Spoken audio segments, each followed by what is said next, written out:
Hi friends, good morning అందరికీ. ఈరోజు నేను మా పిల్లల లంచ్ బాక్స్ కోసం చేసిన పులిహోర మీ ముందుకు తీసుకొచ్చానండి. సో అన్నం వండేదైతే నేను వీడియో పెట్టలేదు. అన్నం ఎలా వండాలో అందరికీ తెలుసు కాబట్టి ఆల్మోస్ట్ అన్నం వండిన తర్వాత దాన్ని చల్లారిపెట్టి అందులో ఉప్పు నిమ్మరసం కలపాలండి. నెక్స్ట్ స్టవ్ ఆన్ చేసి ప్యాన్ పెట్టి పులిహోరకు కావాల్సినంత ఆయిల్ వేసుకోవాలి. ఆయిల్ వేడిన తర్వాత ఆవాలు జీలకర్ర వేయాలండి. ఇవి ఫ్రై అయిన తర్వాత వేరుశనగపప్పు కూడా వేసుకొని వేరుశనగపప్పు కూడా ఫ్రై అయిన తర్వాత సో పిల్లలు తింటారు కదా, కారం ఎక్కువగా తినారండి, 2 పచ్చిమిర్చి వేస్తున్నానండి. మధ్యలో ఘాటు పెట్టి 2 పచ్చిమిర్చి వేయాలి.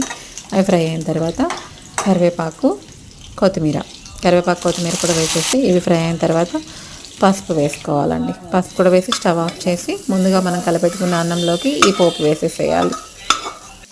ఈ మిశ్రమాన్ని బాగా కలిపేసుకుంటే ఎంతో సింపుల్ అండ్ టేస్టీ అయిన పులిహోర రెడీ. సో నా స్టైల్లో చేసిన పులిహోర మీకు నచ్చితే please subscribe and like, share, comment my channel.